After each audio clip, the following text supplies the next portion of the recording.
XIENC를 같이 좀 복귀해 볼까요? 이평선 같은 경우에는 여러 가지 기능을 많이 합니다. 이평선이 그래요. 왜냐하면 이평선에 대한 모든 기억은 학습 효과를 기초로 하고 있습니다. 그거에 동조해 주느냐, 그렇지 않느냐, 이런 것들이 많이 중요해요. 그래서 의미가 있는 거죠. 사람들이 많이 한다는 건 정말 의미가 있는 겁니다. 많이 하기 때문에 생기는 그 좋은 의미를 여러분들이 잘 해석하고 여러분들 입장에서 유리하게 받아들였으면 좋겠습니다. 결과적으로 XIENC는 이전에 어떤 21선 이탈 자리가 있죠.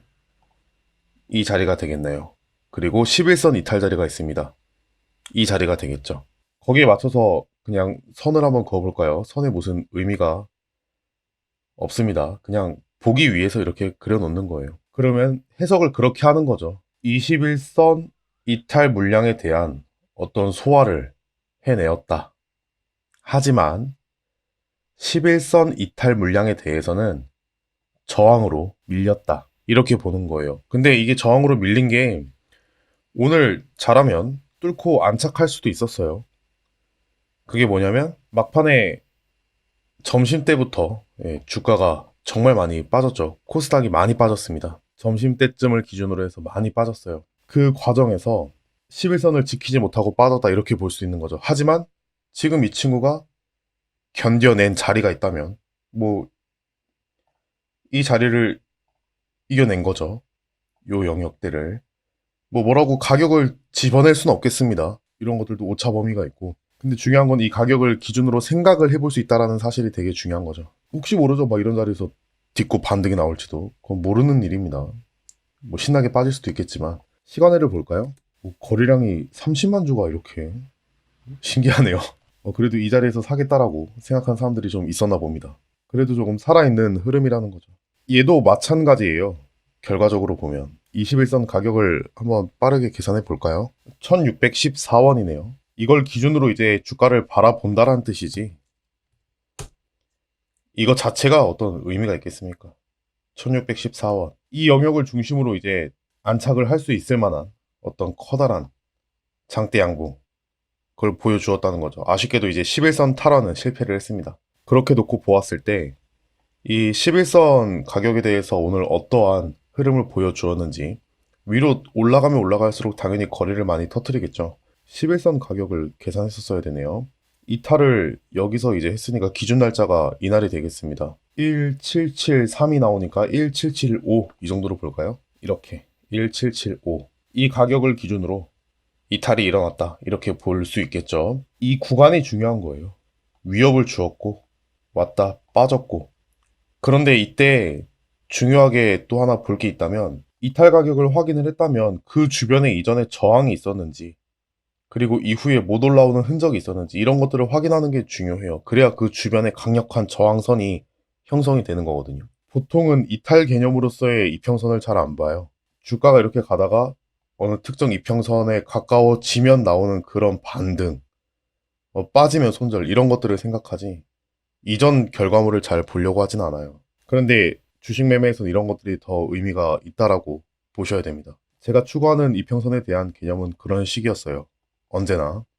물론 계속 조금씩 조금씩 변화해온 이 시점에서의 이평선이지만 다른 보조지표는 솔직히 말해서 무슨 의미가 있는지도 잘 모르겠습니다. 얼마나 사람들이 많이 사용하는지도 모르겠고 어쨌든 1775원이라는 이 가격이 이전에 사람들에게 어떤 공포심을 불러일으켰을 만한 그러한 구간이 되는 거고 그 자리에 대한 돌파가 일어났을 때는 어느 정도 의미를 많이 담아볼 수 있겠죠. 1775원입니다. 자, 이런 것들이 이제 중요한 거예요. 제가 오늘도 최근 영상이죠. 이제 올려드렸던 내용 중에 하나가 이 저항선에 얼마나 근접을 해서 쉬었다가 가주느냐에 대한 어떤 중요한 부분을 말씀을 드렸잖아요. 얘도 마찬가지예요. 이렇게 VI 걸리고 이렇게 막 올라와 버리면은 과열 상태가 되는 겁니다. 과열. 과매수 상태가 되는 거죠. 이렇게 딛고 가는 경우도 있어요. 이렇게 짧게 몰아도 가는 경우도 있는데 그거는 정말 확률이 거기에 기댄다는 것 자체가 매우 무리한 매매가 될 수 있습니다. 그런데 보통은 뭐 선 하나 그어 놓으면 자꾸 이제 됐다라고 이렇게 생각하시는 분들이 가끔 있는 것 같아요. 저도 정말 어릴 때는 그런 매매를 많이 했지만 그것은 놓아주어야 할 종목들, 그런 경우에 이제 해당하는 거지. 여기서 샀으면은 이렇게 빠지는 거를 견뎠어야 돼요. 그리고 저는 단타를 할 때는 손절의 이유를 여러 가지를 만들지만 그 어떠한 이유도 마이너스 3%보다 커질 수는 없거든요. 단타의 경우엔 그래요. 평단 대비 마이너스 3%는 정말 큽니다. 엄청 커요. 그래서 이 3% 안에서 이거는 최후 손절선이고 이 안에서 의미 있는 자리를 손절가로 잡는 거지 이 밑은 쳐다볼 생각도 해서는 안 됩니다. 그리고 나서 어쨌든 쉬었다 갈 수도 있지만 도착하고 나서 쉴 수도 있는 거잖아요. 그럼 언제든 재돌파를 노릴 수 있다는 거죠. 이렇게. 아니면 이 하단에 어떤 다른 의미가 있다면 이 자리를 공략을 한다든가 뭐 여러 가지 방법이 있겠습니다. 그렇게 매매를 하는 게 중요해요. 그리고 그 매매도 시장이 살아있는 동안에 보통 지수가 확 빠지면은 종목들이 다 확 빠지는 것처럼 보이지만 많은 종목들이 사실은 살짝 더 올려서 한 번 더 꼬드기게 되어 있어요. 그런 경우가 허다합니다. 오늘 같은 경우가 그렇다라고 볼 수 있겠죠. 살짝 꼬드기는 경우. 지수는 막 빠지는데 종목은 막 올라가서 지수를 역행하는 종목이야 나는. 친구들아 봐봐. 아무리 주가가 지수가 빠져도 나는 그거를 역행하는 종목이야. 되게 매력적으로 보이지 않겠습니까? 그게 지수가 여러분들을 속이는 어떤 패턴이에요, 패턴. 안 좋은 일이 발생하면 일부러 그러는 경우가 많아요. 같이 빠지는 경우도 있는데 이걸 한번 생각해 볼까요? 지수 하락에 가장 큰 영향을 주는 종목은 뭐가 있을까요? 코스닥 지수를 예로 든다면은 코스닥 시총 상위 종목들이 그러한 영향을 주겠죠. 오늘 덩치가 컸던 종목들, 네이처셀, HLB 생명과학 이런 종목들이 그냥 막 신나게 빠지면서 영향을 주는 거예요. 특히 이제 오늘은 네이처셀이 가장 컸죠. 그러면 그런 것들이 분위기를 이제 흐리기 시작을 하는 겁니다. 그럼 그때 맞춰서 덩달아 빠지는 종목들도 있지만 아니야.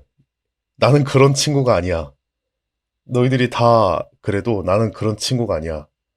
오히려 자신을 더 돋보이게 만듭니다. 그게 시장의 특징이에요. 시장의 특징. 이 종목의 특징이 아니라 시장이라는 거대한 녀석이 XINC를 이렇게 만들어 놓는 거예요. C큐브 마찬가지죠. 시장은 빠지는데 이렇게 한번 꼬드기고 빠집니다. 이때가 시장이 저점을 깨면서 빠지기 시작한 타이밍인데 얘들은 막 오르려고 발악을 칩니다. 오히려 더. 그러면 저희는 눈이 가려지게 되어 있어요. 잘 안 보여요. 그렇기 때문에 나 가까이 보이는 곳에 외국인 기관의 어떤 기본적인 동향이라든가 아니면 지수 차트 이런 것들이 좀 필요한 겁니다. 코스닥이 저점을 깨면서 떨어지는 시점이 12시 45분경이고요. 고점에서부터 이제 계속 하락한 시점을 보자면 11시 50분경입니다. 이렇게 있을 때만 해도 이런 것들을 생각하는 게 사람이에요. 그래서 볼 수가 없어요. 근데 이런 걸 감지할 수는 없다 하더라도 이런 건 저도 몰라요. 저점을 깨고 빠지기 시작하는 거는 감지를 해야 됩니다. 네이처셀 볼까요? 일찍 빠지기 시작을 했죠. 근데 이런 게 잘못 매매를 하면은 시장은 트레이더 탓을 하지, 나 때문에 너희들이 잘못되었으니까 내가 보상해줄게 이렇게 얘기 절대 안 합니다. 오늘 큰 종목들이, 덩치가 큰 애들이 많이 빠졌어요. 몇몇 애들이 분위기를 흐리는 겁니다. 신라젠 볼까요? 코스닥 시총이 높은 애들은 먼저 빠지기 시작을 했다는 거죠. 11시 58분. 이런 데서부터 사람들은 이야기하는 거예요. 아, 잡주, 우량주 이런 이야기를 하는 거예요. 또 CJENM. CJENM은 어떻게 됐을까요? 비슷한 타이밍에. 그런데 다른 시총이 작은 종목들은 어때요? 이렇게 올리는 겁니다. 야, 나는 시장을 역행하는 종목이야. 날 봐봐. 그거에 속으면 우리들 탓이 됩니다. 누굴 탓할까요? 왜 이런 얘기를 하고 있는 거죠? 그냥 보여서 이야기하는 겁니다. 헬릭스미스. 상당하죠. 코스닥 종목입니다. 빠지는 시간을 잘 보세요. 얘들은 다 미리 빠진다는 거예요. 이 분위기를 흐리는 녀석들이 또 따로 있는 거고요. 펄어비스. 얘는 그나마 그래도 이 추세상 너무 좋네요. 이런 종목들이 있어줘야죠, 그래도. 원래는 이런 이야기를 하려던 게 아니었는데 주제를 그냥 바꿔보도록 하겠습니다. 이거 녹화 버튼 누를 때까지만 해도 그냥 XIENC에 대한 설명을 한번 해봐야지 이러고 말았는데 이건 아니잖아요, 솔직히. 누굴 탓할 수는 없지만 그렇다고 냉정해야 할 때는 냉정해야 된다고 생각해요. 피도 눈물도 없이 냉정해야 한다고 생각하는데 이건 아닌 것 같아요. 제 개인적인 생각입니다. 절대 지수라는 분을 욕하는 건 아닙니다. 지수라는 이름을 가진 사람이 생각보다 많을 거예요. 제 주변에도 있고. 그런 거에 속지 않았으면 좋겠어요, 여러분들.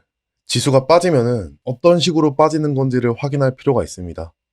가장 크게 영향을 주는 것은 당연히 기본적으로 시총 상위 종목들이에요. 그런데 어쩔 때는 이러한 작은 종목들이 모여서 전체 지수를 방어하기도 합니다. 가장 대표적인 예가 뭔지 아세요? 이걸 예로 들면 적절할 것 같습니다. 대하 TI 다 같은 시기예요. 현대 엘리베이, 대하 TI, 푸른 기술 전부 다. 얘네들 시총이라고 해봐야 뭐 현대 엘리베이는 매우 높죠. 그런데 현대차, 삼성전자 이런 데에 비할 때는 아니잖아요. 이런 종목들이 2018년 4월 달 그리고 가을 때까지 우리나라 지수를 이렇게 방어해줬어요. 이 기간에 삼성전자 어떻게 됐죠? 엄청나게 많이 빠졌죠. 2018년 여름부터 가을까지. 시총 상위 종목들은 이렇게 곤두박질을 치고 있었습니다.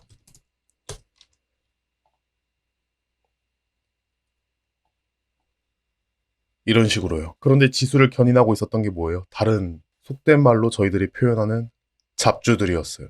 언제든지 주객이 전도될 수 있는 겁니다. 지수의 주인은 언제든지 바뀔 수 있다는 뜻이에요. 그렇기 때문에 특정한 패턴에 여러분들이 속으시면 안 돼요. 결국에는 경험을 하다 보면 계속 느끼게 될 겁니다. 그런 느낌들이 쌓이고 쌓여서 내공이 되는 건데, 그러기 위해선 기본적인 매매에는 크게 익숙해져 있어야 한다고 생각을 해요. 그래야 다른 것들을 견눈질로 조금씩 볼 수 있거든요. 그런 것들이 계속 누적되면은 조금 더 여유 있게 매매는 가능해집니다. 그렇게 이야기해 보도록 할게요. 원래는 그런 이야기를 하려는 게 아니었지만 어쩌다 보니 그렇게 지금처럼 이야기가 흘러가 버렸습니다. 여기까지 일단 이야기할게요. 저녁에 또 좋지 않은 뉴스가 나왔더라고요. 내일 시장이 어떻게 반영될지도 걱정이 되긴 하지만 어쨌든 저는 계속 차트를 보고 있을 테니 여러분들은 푹 주무시고 나서 이 영상을 보게 된다면 2019년도 6월 19일 매매 조심히 매매하시길 바랍니다. 수고하셨습니다.